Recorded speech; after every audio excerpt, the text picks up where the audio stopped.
Adventure Underground. Today we're going to put our breather kit on the differentials.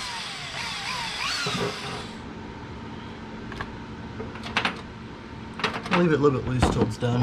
I tape off the lines to keep dirt out of them for now. Push it all in until it won't go in any further, and just give it a little tug to make sure it's in there. The filter just threads on the front.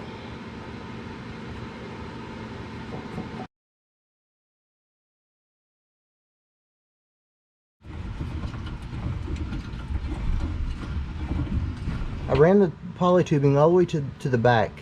Keep it away from any heat sources best you can. Poly does melt pretty easy. The running the poly tubing is the hardest thing that I did, but you have to suspend the back axle. Back wheels are off the ground on jack stands. Here's the valve that's coming out. I know it might be dark in here, but it's coming out right there. The old fitting didn't come out, it wasn't real tight.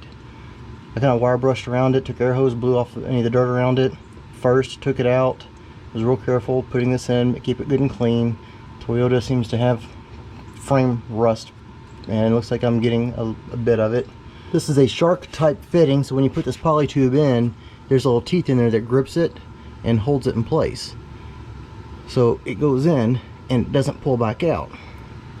This is where I took the air relief out of the differential, and this is a shark type fitting on poly tubing, and around here is this little plastic ring. Inside is where the teeth are that grips this pipe. This little plastic ring, you can push it down.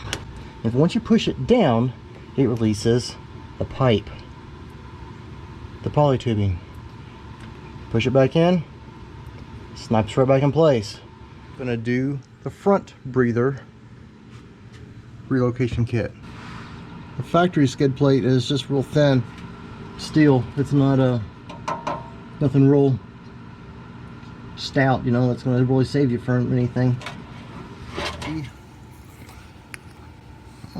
Right there at the edge of my finger, that line comes off the top of the differential. That is some kind of little rubber tubing or some kind, and I have followed that line. You can't see it too well, it's right there. You can see up in there. Don't know.